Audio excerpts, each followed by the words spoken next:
All right, I think we'll get started.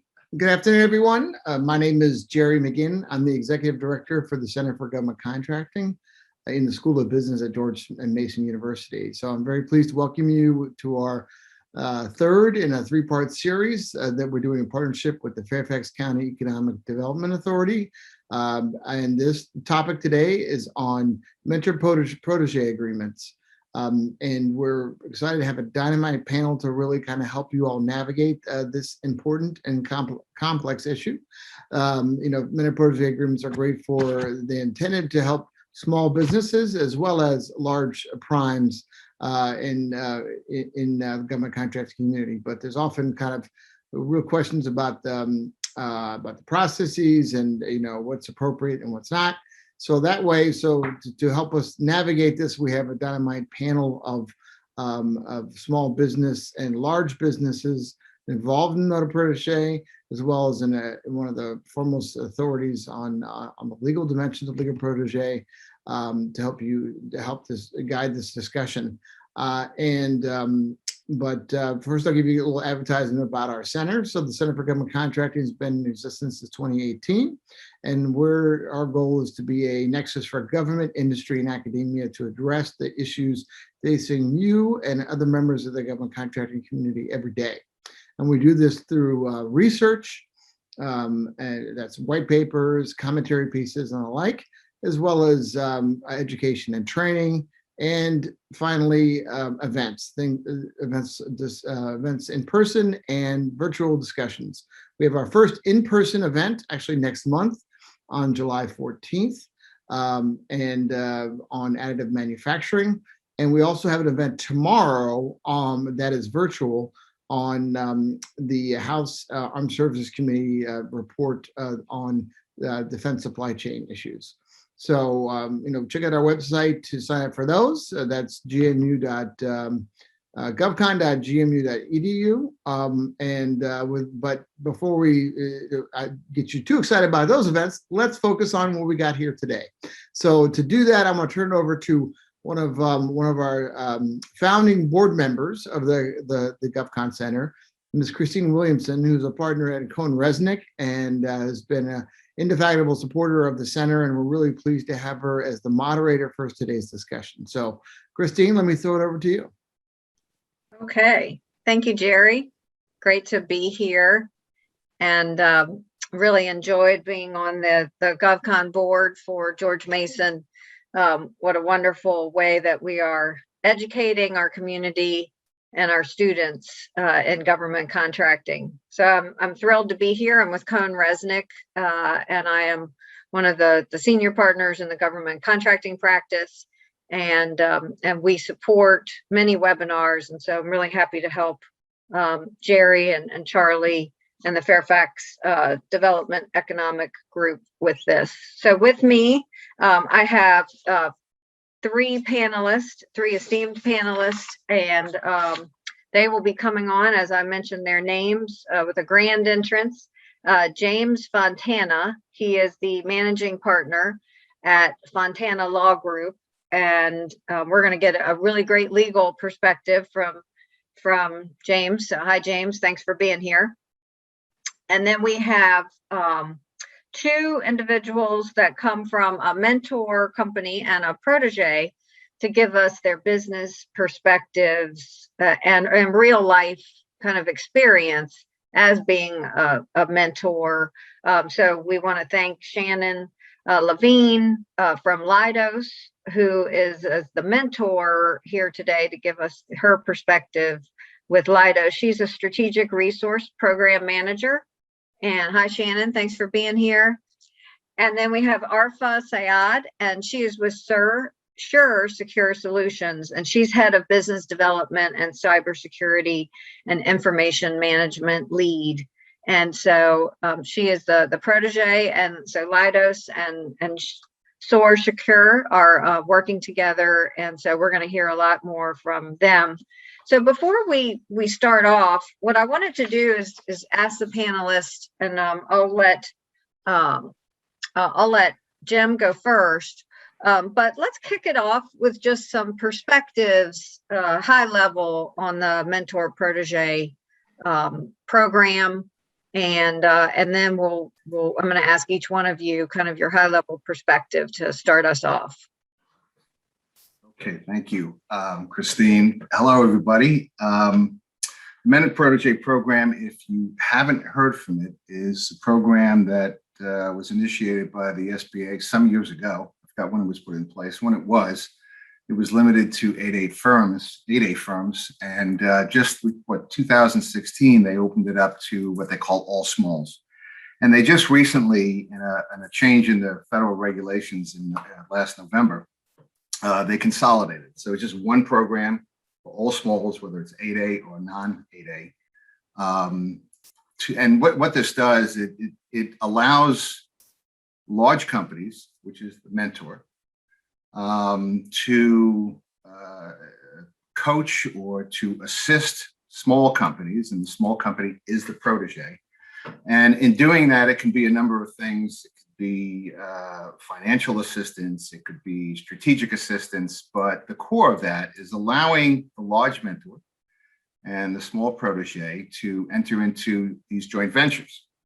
And what they're designed to do is to encourage the approved mentors to provide these business development assistance to the protege. And with the joint ventures is that they can form a firm. It's a separate entity, joint venture. They're typically LLCs today, although the SBA doesn't prescribe any form. It doesn't have to be a corporation, doesn't have to be an LLC, it doesn't have to be a partnership.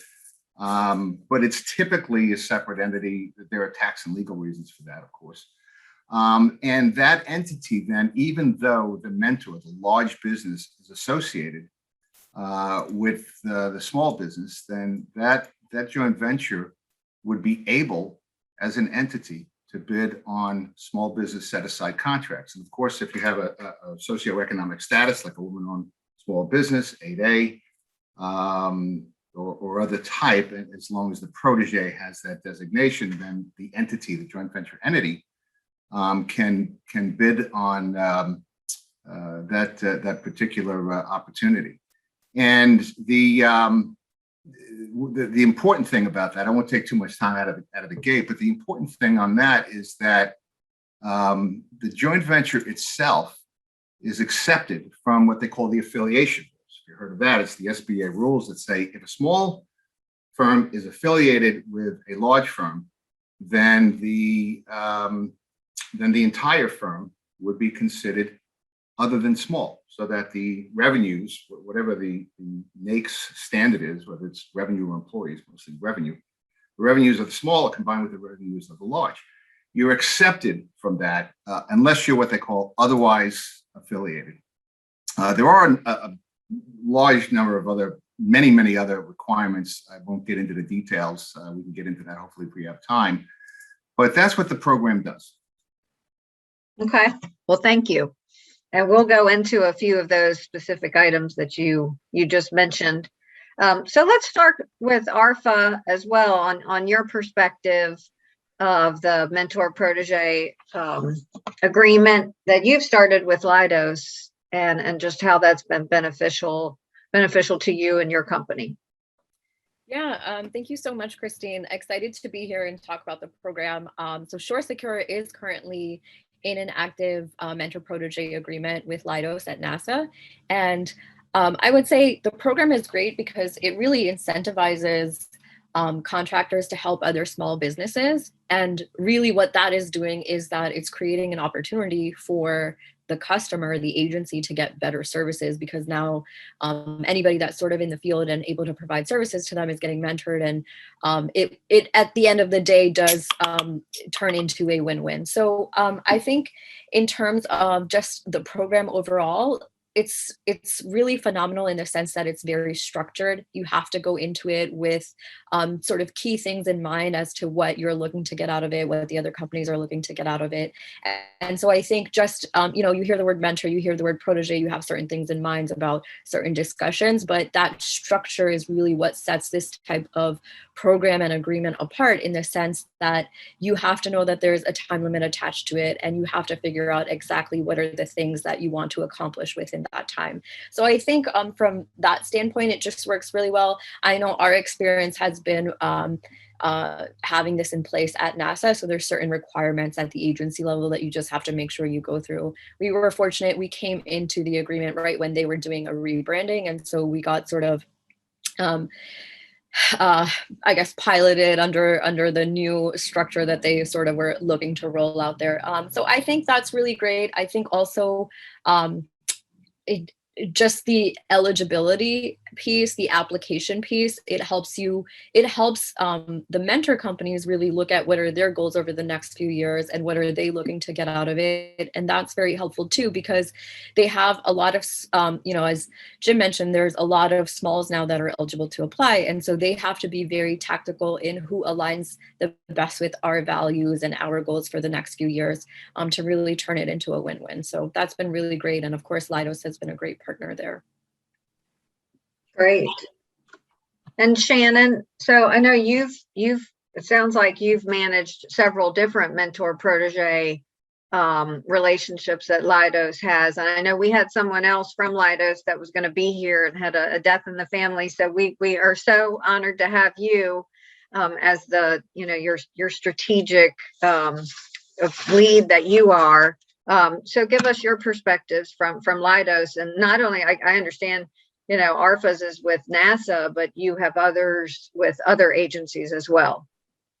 Yeah, thanks, Christine. So, one of the things with the mentor-protege agreement that that is a little bit different from the agreement that ARFA has with Leidos is that, ours is very much, not very much strategic, but it is very, little bit broader in nature because it is not designed with one specific program in mind, if you will, right? So our agreement has a number of different tasks where we have a technology transfer side as well as a business development transfer side. And so with that is within our technology transfer side, we have things that we're helping them to do, right? So things such as program management training. And so we're developing some training for them. We're, cybersecurity training, looking at their overall website and providing information on how they can be a little bit more marketable and, what is the message that resonates with them, things of that nature. So like the technology transfer piece is really to help to build their capabilities. And to grow, so as they, go through this mentor-protege agreement. And so then when we come about at the end of it, right, they have additional capabilities that just help them to be a stronger company, right? And so we help them with any of their types of goals. And so that is really the technology transfer piece. And so within this agreement, with this one particular, we're in the last year of a 3-year term, right? And so we've had milestones that we've had to meet. And so at the end of this, we've built on the tasks from the first year. And then on the business development side, a lot of it is developing, with business development in mind, bringing them onto large bids that Leidos has. And so seeing them as a very large strategic partner, right? And so we kind of look across within the operation that I support, are there large bids that they can play a role in, right? And so then we look to that piece, as well as then looking at other things that we can do is helping them to develop a business development plan. And what does that look like strategically in nature?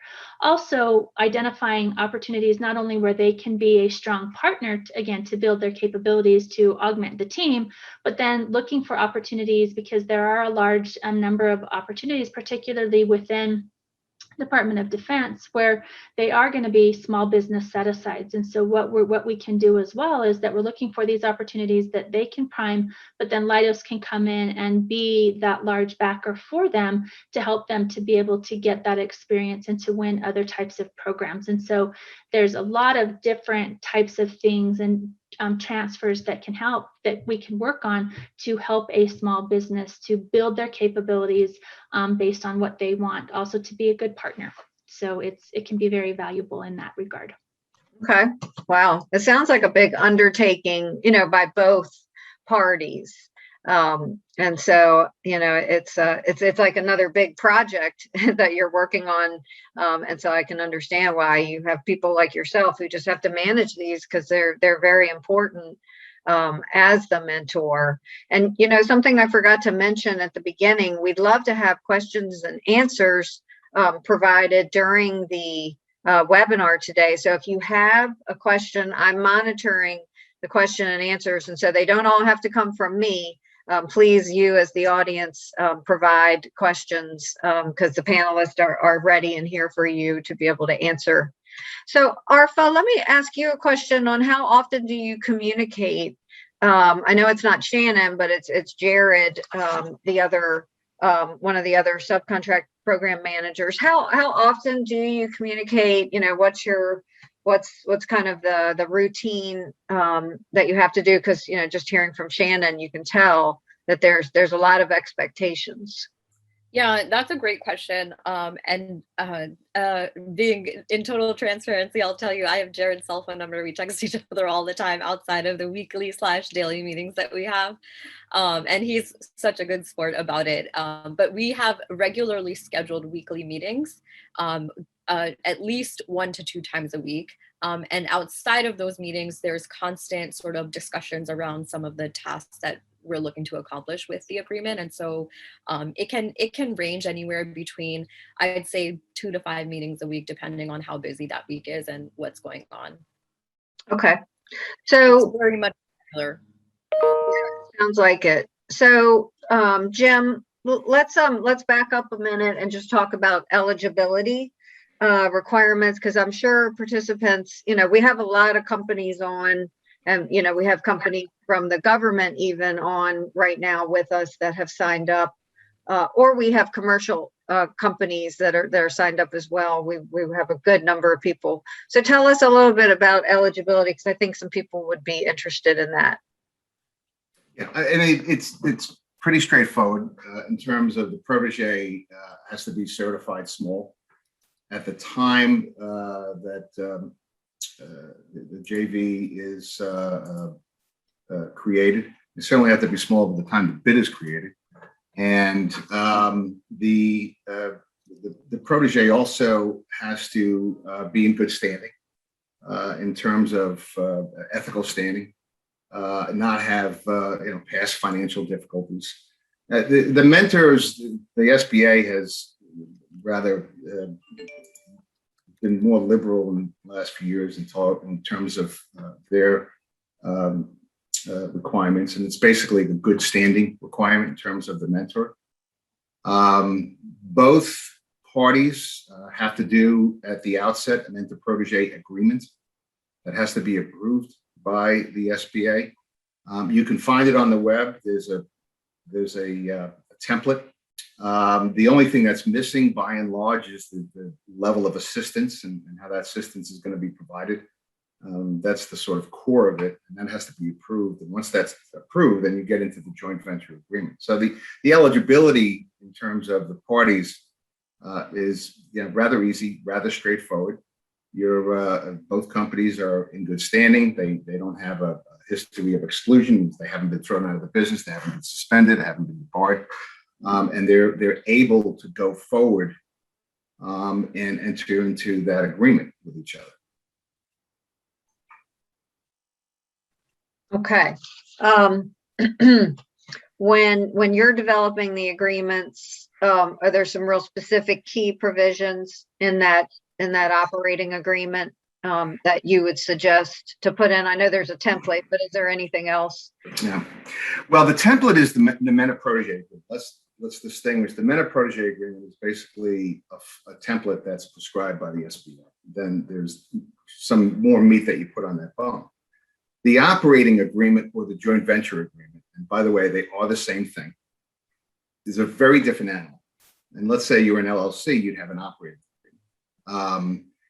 That's not a template. The biggest mistake proteges and mentors make is that they go to the web, they just get an operating agreement as a template. They fill it out and they use that. Could be a big problem, because down the road, if you don't have a proper agreement that comports with the SBA regulations, it's going to be a basis of what they call a size protest. And if a size protest is filed, you win an opportunity, you have an award, and 5 days later, within that 5 days, a size protest is filed with the contracting office. Then it flips over to the SBA, one of the area offices, and they do a size determination. If they find out that agreement does not have the bells and whistles under the regulations, then there will be a determination that the joint venture is other than small. And so there are a number of things that the joint venture agreement has to have. I joke around to say it's not really agreement, it's a regulation. So you have the difference is basically two parts, what the regulations require in terms of content, and then you have all the business issues. And of course, the business issues, the financial issues, some of the management and operations issues that are not regulated in terms of the SBA, again, they're going to vary as between the parties, as between the type of work you do and that kind of thing. But there are about 13 things that the regulations require in terms of purposes. And the big one is that the protege must be the managing venturer. It's got to be demonstrated very clearly in the agreement that the protege controls performance, that the protege has to obviously be the majority owner, at least 51%. They have to receive profits that are commensurate with the work reform. SBA has gotten a little bit more liberal on that. The office has to be controlled by the protege. They have to negotiate, be in charge of negotiating the contract and be in charge in the source of labor and in all areas of performance. So in addition to accounting and other issues. So, the broad aspect of that under the regulations is that the protege must be, and the joint venture agreement or the operating agreement must reflect that the protege is in control in just about all aspects, not every aspect, but just about all aspects of the joint venture's operations, management, and performance of the contracts. That does, sometimes when that occurs, that sometimes will raise the misgivings of some of the parties, if not at the outset, then later on. I've had situations, we do about a dozen of these every year. And, by the same token, we do a fair amount of these corporate divorces. This, like any joint venture, mentor-protege arrangement is like a marriage. And forgive me, it's like a marriage counselor going in and say, guys, you got a great marriage, but there's a chance if you don't follow the rules that you signed up to, then it's either going to be terminated by the SBA or the contracting officer, or you're going to have, if you don't understand what the parameters are between the men and the protege, you're going to have it's a recipe for some of the disputes. So there have been some issues that come up that are very particular as between the mentor and the protege. But the important thing is to make sure in terms of the agreement, number one, you have the right provisions, and two, both parties understand that the protege must be in charge in just about all respects regarding the joint venture. Otherwise, there are false expectations, false sense of securities, large mentors. This is particularly the bigger mentors that sometimes are weary in terms of a protege that they may not trust, especially if it's the contract performance is complex. And on the protege side, the protege has to understand that despite these regulations, that the mentor is a partner. And the mentor is there to provide the guidance and the expertise to help the protege develop. It's the whole point of the program. And that all is grounded in the rules and what must be in the agreement. What are the regulatory requirements of the relationship, and how important it is that, one, people have their expectations managed as to those requirements, and that people stick to those requirements. Okay, good. So we did have a question. We have a couple. I'm just going to ask one real quick now about an independent consultant. They're asking if they could enter into this kind of agreement, and I've not seen that before. I would think you'd need to be a company, especially as you just explained. It's very important on both sides to have some kind of business structure to be able to handle your requirements. So what would you answer on that? It's the program itself is not for individuals. There must be some entity, and in terms of being certified as small, which is one of the requirements for the protege, I don't think I've ever seen an individual be certified. Right. So and it's very easy. You just stand up a company, Mhm. an LLC or an S corp, and yes, you're a consultant, but now you're a company. Right. Can that company, really, it's the person, but there's a company in front of it. There's an entity, a legal entity. Can that entity be eligible as a protege? Sure. It is designed for those companies in developmental stages. Startups might have a harder time in Mhm. terms of, hey, I'm a consultant. I just stood up a company, SBA, and so please approve this agreement. Not going to happen. It has to be at least, some development. So it's in the developing stage, but it's not undeveloped. Okay. So Arfa, how did you build the kind of trust that Jim was just explaining with Leidos? How did the relationship start? Yeah, that's a great question. It's one everyone wants to know how I'm going to use Jim's analogy on the corporate divorce. Everyone wants to know how you first met. And so our quote unquote relationship or marriage to Leidos started actually through a contact that our CEO knew a while back. We were working on increasing our presence at NASA's Huntsville, Alabama location. And so she runs into her connect there and they sort of get to talking and it's just like, what are you up to? What are you up to? And that conversation then led to another where, oh my gosh, you guys are doing really, really great work. Jim's point, Jim made a reference to, like not necessarily being in your infancy stage. So a little bit about SureSecure at the time, we had consecutively for 3 or 4 years at NASA and with the SBA won Prime Contractor of the Year as an 8A. And so we just had like a very active presence in the NASA circles. And then it just goes back to sort of what a mentor is looking for in a protege. Those goals have to align. To Shannon's point earlier, she made it very clear that technical direction is something that you can align on. Business development is something that you can align on. Going after teaming opportunities together is something you can align on. And so when we just looked at those things with the connections and contacts we had, it was sort of a no-brainer. But going back to, like your network really being like a solid support system, our CEO, she's very well connected in the community. She's just loves people, probably has struggled the most with being home during COVID because she loves people so much. And so it's just been years of, being in the industry and networking. And then of course the reputation that SureSecure built that like put us on the radar for Leidos.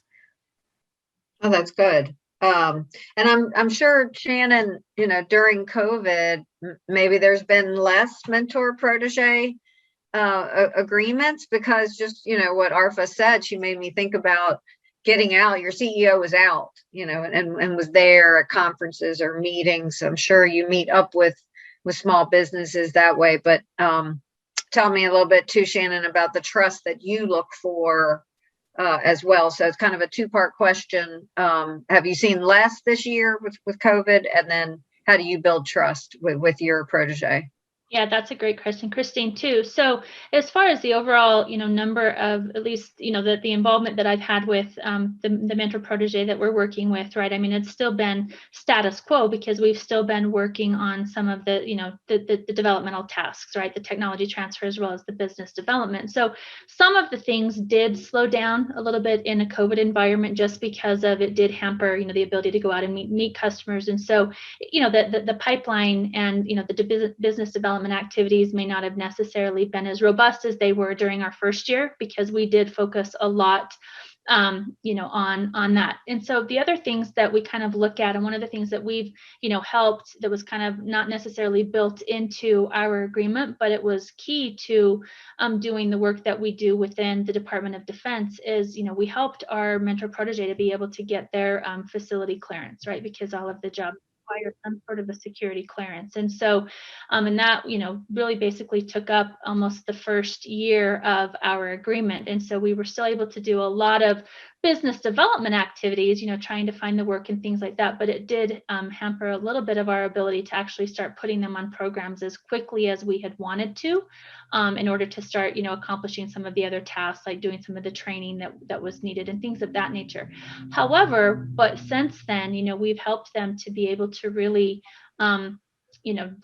grow their skill sets. And so when you look at, I think that kind of one of the things that we are looking for as well from a protege is basically everything that both Arfa, and Jim have said as well, is because the protege really does need to take a very central role in this relationship, because the things that we're doing is really helping them. I mean, we're the mentor for them, and so they really need to be in control of what it is that they're looking for and what they want, and really want the help, if that makes sense, right? And so we have, like I said, we have a number of our tasks that we're working on, but it definitely really is that partnership. And so we can't come in and take over and say, well, this is what this is how and what you're going to do. It really has to be collaborative in that, here's, in any of the materials that we develop as well with some of the training, it's a matter of, hey, here's what we've got. Now we sit down with them and then we tailor it to meet the needs. And so it's not always just a, here you go, goodbye, one type of thing. It's very collaborative in nature,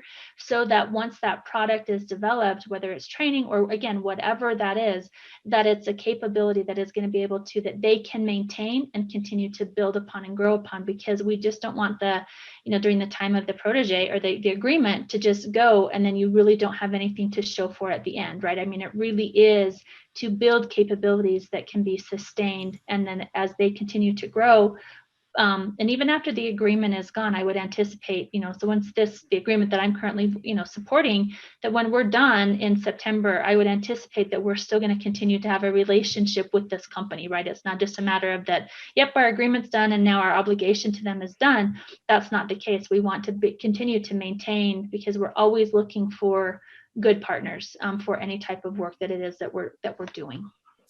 Can I just echo something that Shannon said, that it's just to underscore, it's very important to have good collaboration and communications. It's important in any partnership. And without it, just simply doesn't work.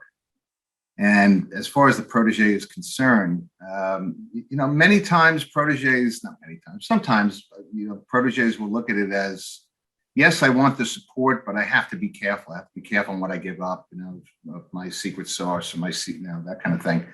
My proprietary information. I mean, you have confidentiality agreements, and of course, they're only as good as the parties who follow them. But the protege doesn't want or should not shortchange itself. It's getting a tremendous amount of guidance and the benefit of the experience of companies like Leidos, the mentor, Leidos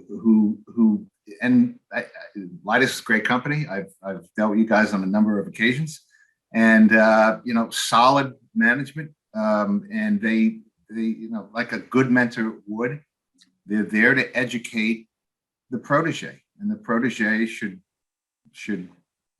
take that into consideration and use it, and like I say, exploit it, but take advantage of it.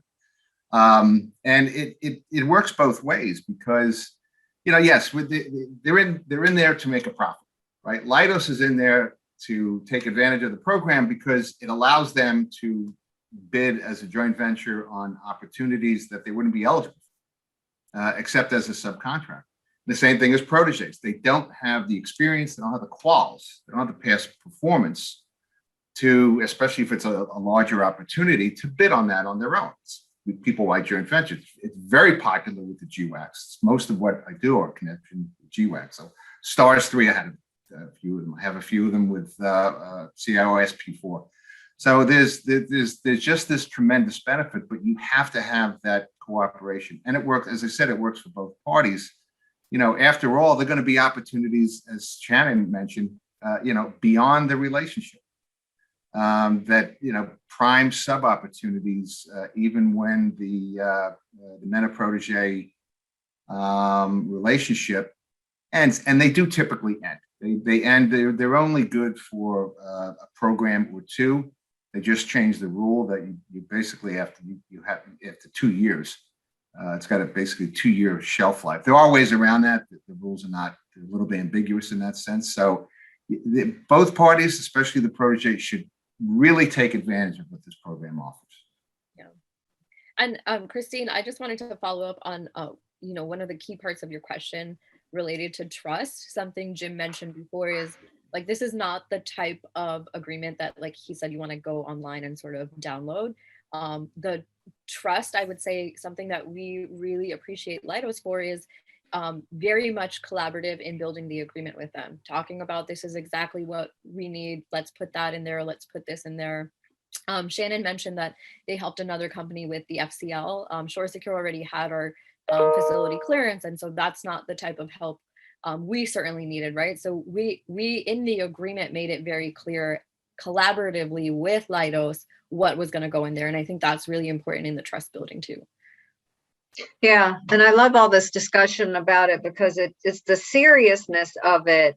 You know, this isn't just about winning contracts. I mean, it's providing all the support that the mentor is providing. If the protege has subject matter experts and key past performance FTEs that they can provide, you know, it's so important. It reminds me a little bit of the SBA 8A program, you know, where you had a business specialist that watched over you every year in the 8A program. And so, you know, this sounds sort of like a mini part of that. And Jim, I think we should tell people, you know, in order to keep those affiliation rules intact, can you talk about the 3 and 2 rule and how many contracts you can bid on in a certain number of years, or how many you can be awarded? Can you talk to us about that? Yeah, that was one of the key changes in relaxing some of the restrictions that came about last November on how many contracts a Mentor-Protégé joint venture can obtain. So you had the old rule, it's called the 3 and 2 rule. And so there, the joint venture was limited to 3 contracts in a 2-year period. And that you needed that to avoid the affiliation between the partners. So that's why they call it the 3 and 2 rule. But now they changed it to the JV can obtain as many contracts as it can within a 2-year period. So the 2-year duration restriction remains. And the key there is that the proposal must be submitted before that 2-year period is expired. If you don't follow that rule, then you will be considered affiliated. There are exceptions with contract novations, but that's sort of a story for another day.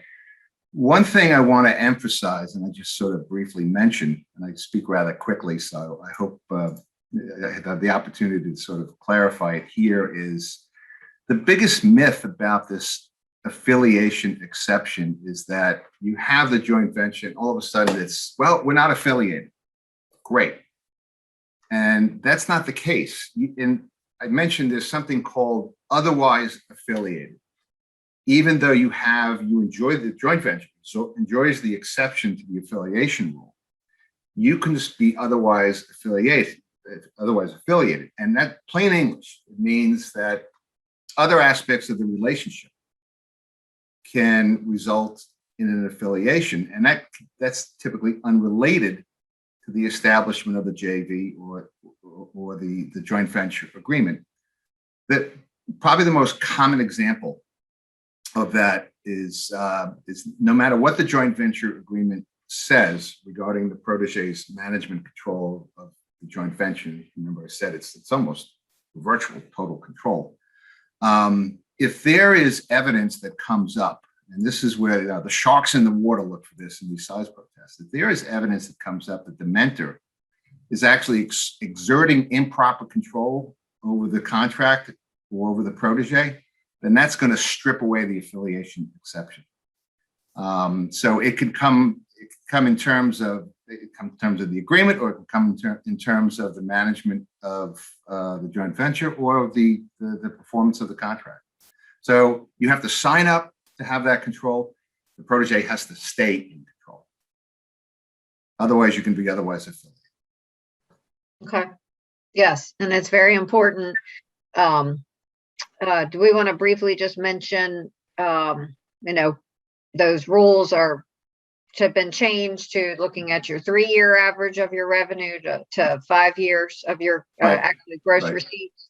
You want to talk about that real quick? I'm sure there's people on that don't understand that aspect of affiliation and revenue calculation. Yeah, I mean, they changed it from the when it's a revenue standard, from the 3-year average to the 5-year average. And the problem is that be careful what you wish for. Because sometimes great, I can have a 5-year average, I can spread out my revenue, but there's sometimes, and I've had occasions where a client came up to me and said, "Oh my God, if I use the 5-year standard, I'm going to blow my NAICS, which means I'm going to exceed the revenue standard in the NAICS." So it works both ways, but you have to maintain that size standard. That's very important to do that, or else you're no longer going to be eligible. Now, there are some issues with recertifying requirements, and there, other than the multiple award GWACs, which again, back in November, the SBA said, if you have to recertify, you're not going to be able to ride out the term of the contract. But if it's not one of the GWACs, the multiple award contracts, then you can still do that. So even if the protege becomes large, then in most cases, not in all cases, in most, at least many cases, they could still ride out the period of performance of the contract vehicle. Okay, good. So Shannon, how many mentor-protege agreements does Leidos have? Is there a goal each year? Do you know that? I was thinking about that at the top of my head, just because, just thinking about what Jim said about STARS 3, what just came out was 486, companies there on that that were just listed, and many of them look like they're probably a mentor-protege relationship, because a lot of them had JV at the end of their name. Yeah, so I don't know exactly how many Leidos has exactly, but I do know, and Jim, you can correct me if I'm wrong, but I believe that at least there used to be a number of any given time of how many joint ventures a company could have at one time, right? And I think it was like 2, I think it was, last I heard was 3, and I don't know. Yeah, it's 3, yeah. So they do kind of limit it. And so then depending upon where they are in the cycle, right? And so it's not like you can have just all these mentor-protege agreements or all these joint ventures that are going on at the same time. They do limit what that looks like. And that, what they did that in 3 and 2 rule, there was a way to bypass it, just form another joint venture with the same company. And so the SBA smartened up on that and tightened up the rule. Getting back to STARS 3, and I saw the list the other day. You can tell in many cases what are the joint ventures, because it'll say JV, and if it has a hyphen between the name, basically 2 companies. Not all of them are mentor-protege. I know, because I at least one that I did for STARS 3, I can't name the company, that was what they call a small-to-small joint venture. So the SBA regulations allow you to have 2 small companies, joint venture. If they weren't joint venturing, again, consistent with the rules, then their revenues would be combined because they're affiliated. But under this particular rule, 2 smalls can come together, form a joint venture, and not be affiliated. In other words, the SBA would not combine their revenues, which may otherwise exceed the revenue standard in the NAICS. So many of them are MPAs. I know at least 3 that are. But at least one, and I know that there's several others that are not. They're just small-to-small joint ventures. So, Arfa, I didn't ask you in the beginning how many employees you have, and the idea that's kind of the size of your company, and someone sent a question in just wanting to know a little bit more about your size and your number of employees. Yeah, no, that's a good question. We're definitely a small business. I would say our goal this year is to hit about 50 employees. So depending on sort of how we're moving in terms of contract cycles and things like that, we're anywhere between like 30 to 40 at the moment. So target list is to hit 50. And of course, Leidos is helping us sort of shape our contracting pursuits and whatnot, and that they've promised us certain FTEs on contracts at NASA and things like that. And that's really where their partnership's been super beneficial. And so before the agreement, you were in complementary markets and kind of strategizing the same as Leidos? or Yeah. was there some differences? Well, I mean, Leidos is a much larger company. Their clientele list, customer list is much larger than ours. But what I would say is that our reputation at NASA is sort of what put us on the radar with them. So consistently being able to get the SBA's recognition and get NASA's recognition for the work that we were doing.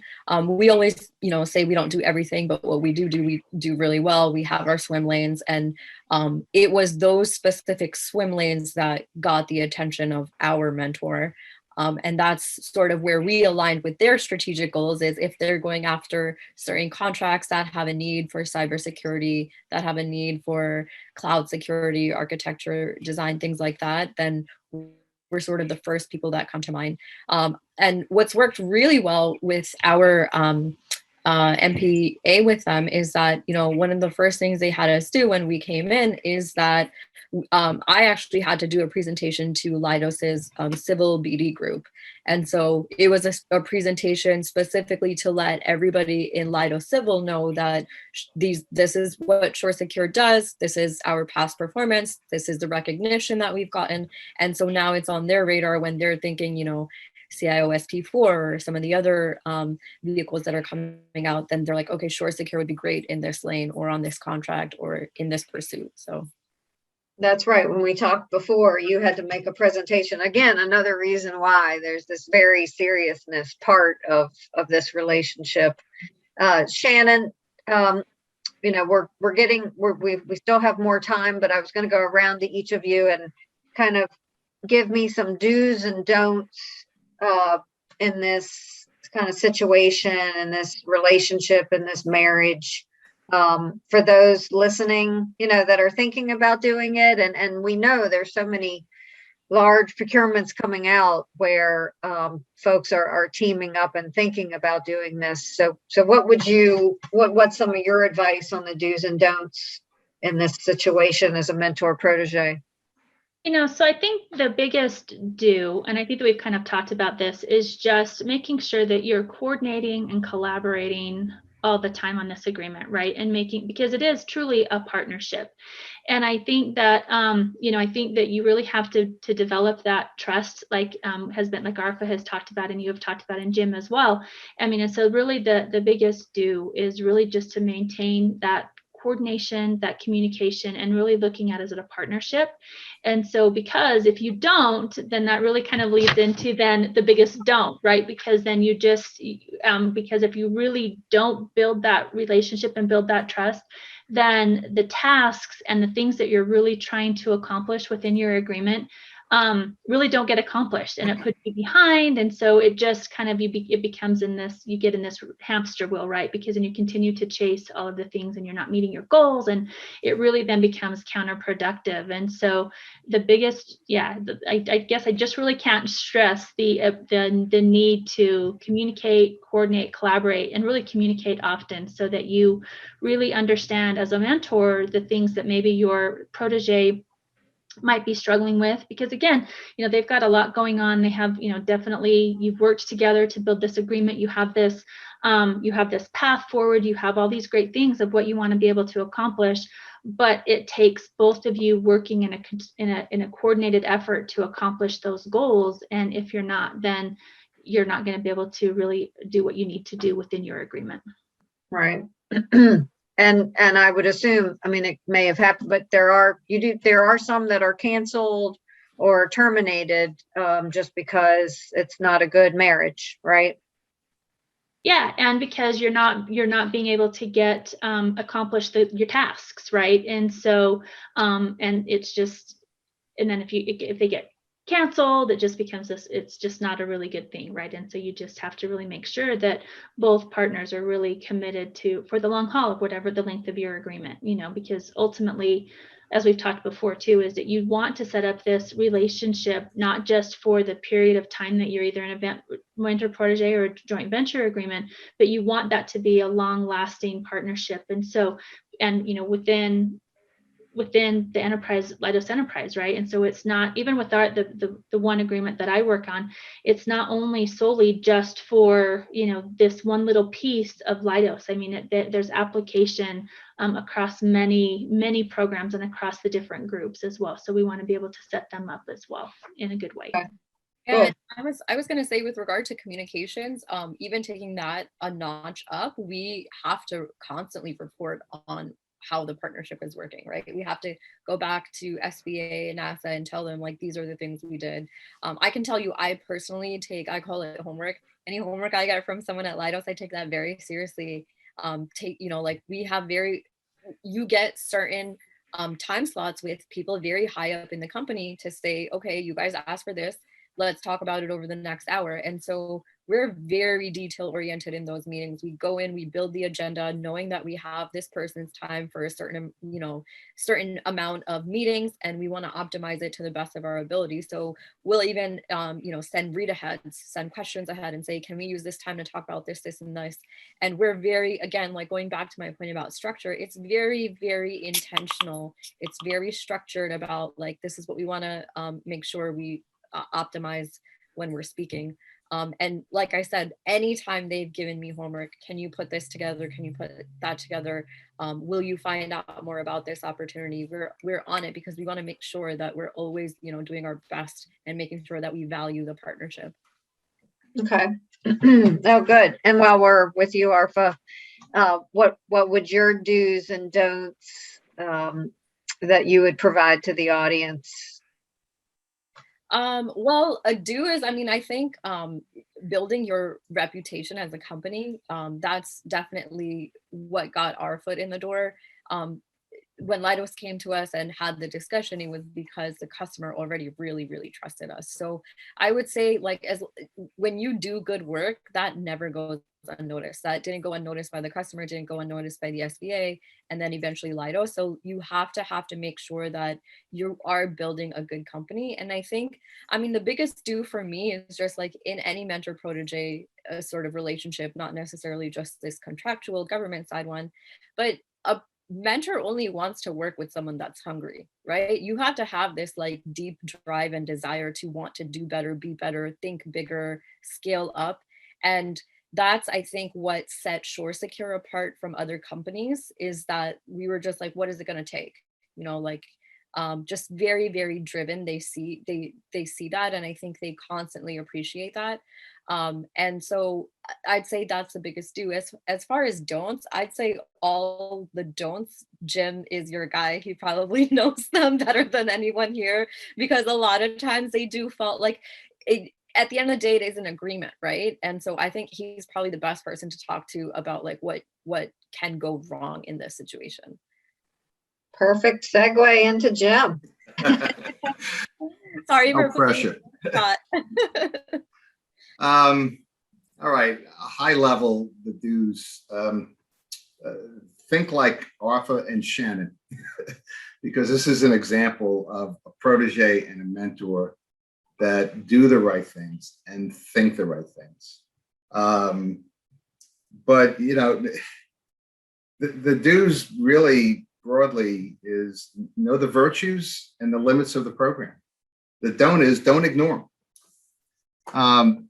More deeply, follow the rules. You should follow the rules. Another change that came out in November, quite a few of them. By the way, I gotta plug somebody in terms. Washington Technology is a publication I think everybody in this business knows, and I write a column for them. I think it was in the March 29th issue. I wrote about this, so if you want to go online and look at it. But in November, one of the changes that was made, I didn't mention, is that before that time, the SBA had to approve the joint venture. And they weren't exactly, look, they're overworked, they're underpaid, they're very professional. In many cases, they try to foist on their template, which got a lot of typos, only deals with the regulatory stuff, doesn't deal with the business terms. But the good news on that is that, especially if a protege wasn't represented by counsel or didn't know the rules, then they would coach the protege and the mentor in saying, you've got to have these particular aspects of the agreement, not so much on the business terms, but at least on the regulatory terms. And maybe the bad news to that, even though I think it was a welcome change, is that, without it, you don't have that particular guidance anymore. So the only time or circumstance where the SBA must approve the joint venture agreement is in the non-competitive field, in the directed awards. So do follow the rules. Make sure your agreements are proper, and make sure you understand the limits of the affiliation exception. But don't ignore that issue, because in most cases, that's how these joint ventures lose their awards, if not their partnership. Okay, good. Something on basic structure that I was thinking about is, why don't you talk a little bit about that a JV, if that's set up as a JV, usually they're unpopulated, and just what that means, and maybe a little bit about work share requirements. Yeah, well, by and large, they have to be unpopulated. Again, this is part of the evolution of the changing the rules. And what that means is, the joint venture is really a pass-through. Right? As an entity, it's the bidding entity. It's the offeror. It receives the award. It is then subcontracting out to the members, the protege and the mentor. It's not populated with basically direct charge. There are circumstances where you can have indirect charge, an HR function. Most of them don't. Most of them just rely on their own infrastructure. And there should be collaboration. But it's basically the pass-through. The management is in the co-management between the mentor and the protege. The performance is in each of the parties through subcontracts by the joint venture, by the entity, to each of the parties. The work share issue that protege's got to at least do 40% of the work. That, of course, that can be negotiated. In many cases, a mentor is going to want to get a larger piece of that work share, which is fine. They have basically the 49% stake in it. And they change the rules in terms of how profits don't have to be commensurate with the work that's done, but that's at least the threshold. But the parties are free to, beyond that threshold, negotiate what the work share would be. One thing I have to be careful about is how much of that work share goes through the parties and goes down to a lower tier subcontract. There is something called ostensible subcontract. It's basically, plain English, is where the subcontractor, and particularly if it's a large subcontractor, that is not a similarly situated entity, overwhelms or controls the prime, and then that's another affiliation issue. So when you're doing work share, you have to be careful about that. Work share by whom? By the parties, by others, between the parties. It gets a little daunting, but it's something typically that's worked out. So I think we also should mention, just in structure and regulatory requirements, I mean, there usually is a tax return, that is done at the JV level. There's usually financial statements. And what, we see also at CohnReznick is that the members usually have to have some sort of approved accounting system or any other business systems that are needed. So we want to make sure that we tell folks about what some of those requirements are. Do you want to talk a little bit about anything in changes on security clearances or past performance requirements on the members, Jim? Yeah, they did have some relaxation of the rules in terms of security clearances to allow the JVs, the entities themselves, to have facility security clearance, what they call an FCL,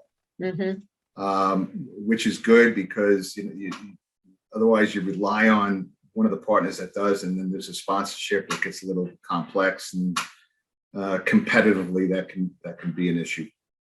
And so the other one you mentioned was Past performance. Again, nothing change.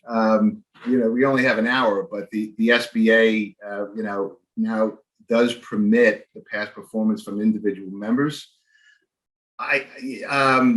NITAC may have not gotten the memo on that, because I know there was some complaints early on with SP4, CIO SP4 on that, and using CTAs and using teaming member past performance. I'm just getting in that now, because I just had 2 clients call me in the last few days saying, we think there's a problem with the solicitation. So we might see some protests on that.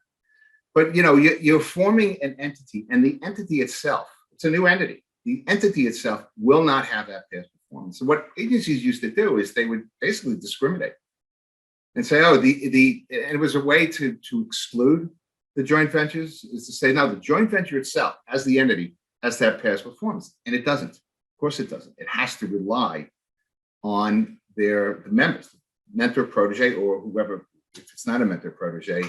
And it's the same thing with subcontractors. Being able to rely on subcontractor past performance. Now, how that's evaluated in terms of the weight that's ascribed to an individual member of the joint venture or an individual subcontractor as opposed to the prime, it's a different story. And the GAO has been pretty clear about that, is that the agencies could give more weight in terms of the prime past performance as opposed to the sub, or as opposed to the joint venture member. But by and large, most agencies now recognize that the past performance in joint ventures obviously is going to come from the members. Okay. All right, good. So Shannon,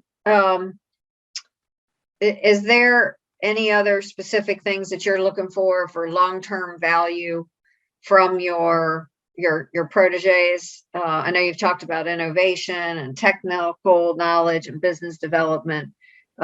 What else can we tell the audience, that Leidos is looking for to grow and kind of provide that long-term value for the protege?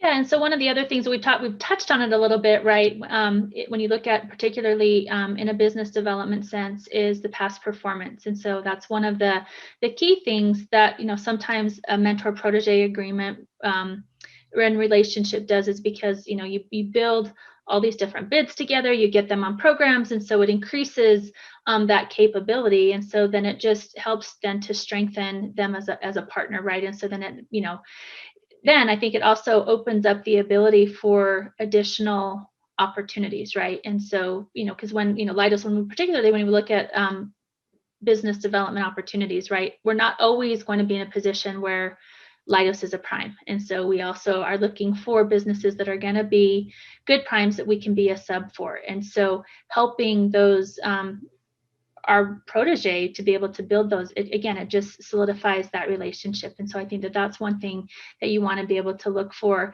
And then also, particularly depending upon the market set, maybe the market isn't really, but the industry, right? Are there opportunities that you're looking at to go into, is it for the Department of Defense, or is it, something within the civil group? And so to Arfa's to point as well, where are their strong points? What is it that, where are their relationships that you can then develop those additional relationships? So it all comes down to what are the type of capabilities that they have, but then, again, what are the capabilities that you help them to enhance that then just makes them a stronger teaming partner for future opportunities?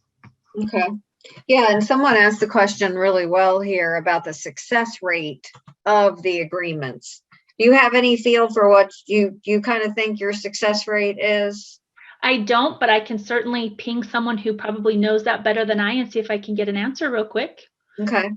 And I can speak to ours for sure, Secure, Christine. Okay. Regarding the question, I don't know what they're asking or defining as a metric for success, but I can say in terms of our FTEs on the contract that we were partnering on, we increased the FTEs by 30%. And so I think that's definitely something, but it depends on what you put in the agreement, right? It all goes back to like, where are we getting help? And that would be your metric for success. So if you're trying to improve your business development strategy, which Shore Secure did ask for, that's something that we really had Leidos pull the curtain back on and tell us, like, what some of the capture management proposal processes are, and that type of stuff or information that you just would not get talking to someone in industry, right?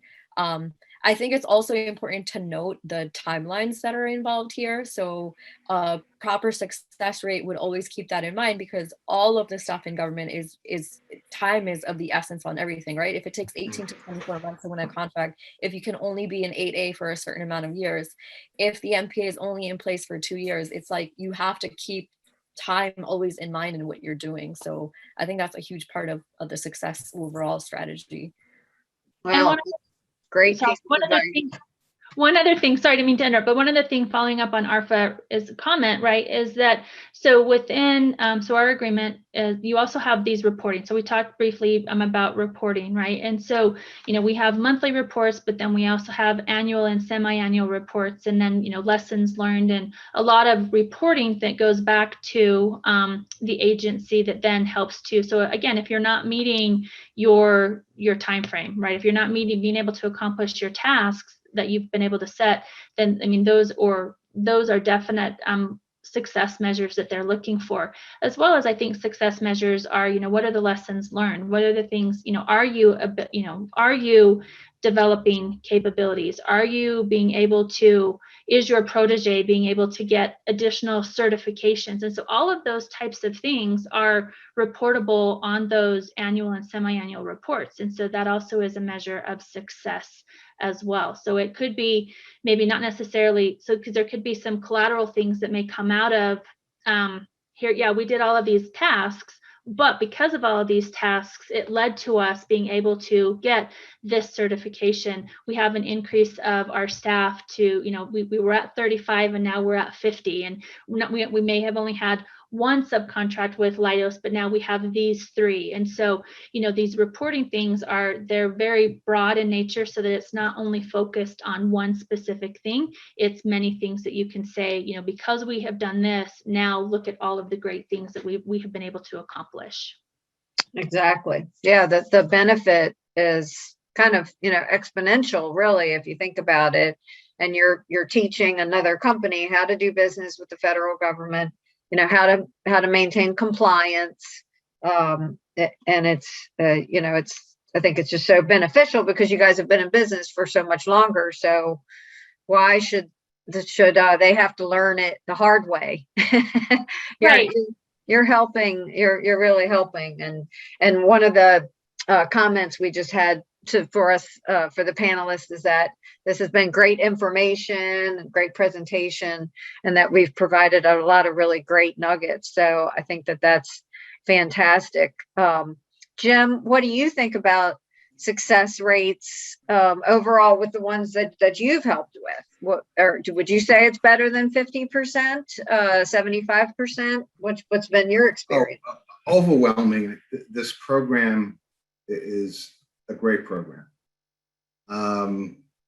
I would say upwards of 80% of the mentor-protégé or small to small, if I combine them, have been by and large successful.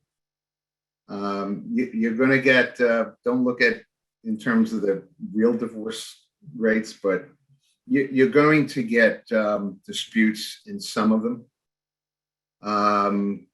And in some cases, I'll mediate those disputes, but I can only represent one side. But even if there are disputes, it doesn't mean it's not successful. It means there are misunderstandings. The parties have a disagreement. They resolve that.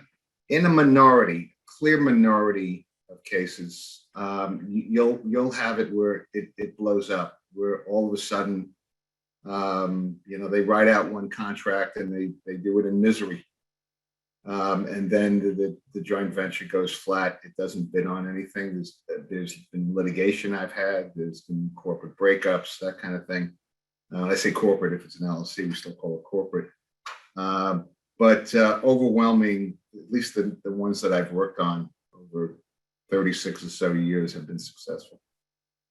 And I would say the same for me as an accountant and helping out companies strategize. I'd say, the the majority, work out. But they need attorneys who are knowledgeable in this area. So I would say for me, a do would be get legal help that's knowledgeable, because government contracting is very specific, and you just don't want to jump in it without having good people beside you. And I think like Leidos, having such a great program, Arfa, with your company where you performed so well in the couple of years before, so I can understand why you were a perfect protege for Leidos. So I think that we are very close to our completion here, and I know Charlie has come on board. How'd we do, Charlie, with our questions and our answers? I think we have one legal question on 13, the Code of Federal Regulations 121.103H. I don't know if that's off the top of your head and you want to respond to that person in email. But that would be the question. Yeah, for what it's worth, knowing the regulations, that's the affiliation. Okay, so we talked talked about that. Good. So I think we've successfully met our discussion points on creating and maintaining the joint ventures, talking about affiliations. As you can see, there are other details in the weeds. So for those of you listening, please don't use this completely as your advice, but do your homework, do your research, understand what you're getting into, and get good advice overall for accounting and legal and your technical. So Charlie, are you there with us? I am here. I am ready for you. Thank you very much, Christine and Arfa and Shannon and Jim, for sharing insights to grow businesses. This goes beyond what I had hoped for, so I'm very pleased with the way this is going. I also want to thank our webinar series host, the Fairfax County Economic Development Authority. FCEDA is also providing the AirMeet networking session immediately following this webinar. In a few moments, you'll see a video prepared by Alex Sanchez on how to make best use of AirMeet. I definitely encourage you to take advantage of this opportunity, and want to highlight something new we're doing this time. We've added group table hosts who are waiting for you. There are representatives from the General Services Administration, Office of Small and Disadvantaged Business Utilization. Our own Mason accounting faculty discuss their new graduate certificate in accounting for government contracts, a great way to train up your workforce. The Virginia, I gotta get this right. I know PTAC, so acronyms I know, words I don't. Virginia Procurement Technical Assistance Center, PTAC, helping business do business with government, and of course our own Fairfax County Economic Development Authority. So if it's okay with you, I'd now like to share a quick video with you on how to use AirMeet, and then we'll proceed with the rest. Thank you for attending our last event in our three-part series, New Directions in Federal Spending and Contracting with George Mason University Center for Government Contracting. I'm Alex Sanchez with Fairfax County Economic Development Authority. Our mission is to attract, promote, and retain businesses within the county while promoting the region as an innovation leader. Fairfax County offers a vibrant business to government sector, including major prime, small, diverse, and emerging contractors. The FCEDA provides a wide array of free confidential services and information to assist new, expanding, and relocating domestic and international companies and organizations. Services include workforce development, hiring incentives, locating office space, media and exposure opportunities, and much more. I invite you to our networking session where you will explore and discover available government contracting resources to support your mission. To start networking on AirMeet, click on the AirMeet link in the chat box or on your reminder email. You can also locate the AirMeet link on the event website page under the networking tab. Once the link opens, click on Enter Event button and fill out your networking badge and click Continue. This platform has the ability to connect through one-on-one speed networking, group table discussion, session chat, and view attendee profiles. To participate in speed networking, click on the top right link labeled Start Speed Networking. You will connect with another attendee for a 5-minute conversation. Once the time runs out, you can stay on and connect to another attendee or exit out and return to the lobby. From the lobby, you can join the conversation by clicking on a seat at a table. Lastly, you can participate through a group chat or direct messaging by clicking a name on the attendee list. Now let's start networking. Thanks, Alex. With that, the networking session's ready to go and the webinar is concluded. I'll stay online a little bit in case anyone's having issues getting connected, but thank you all for attending.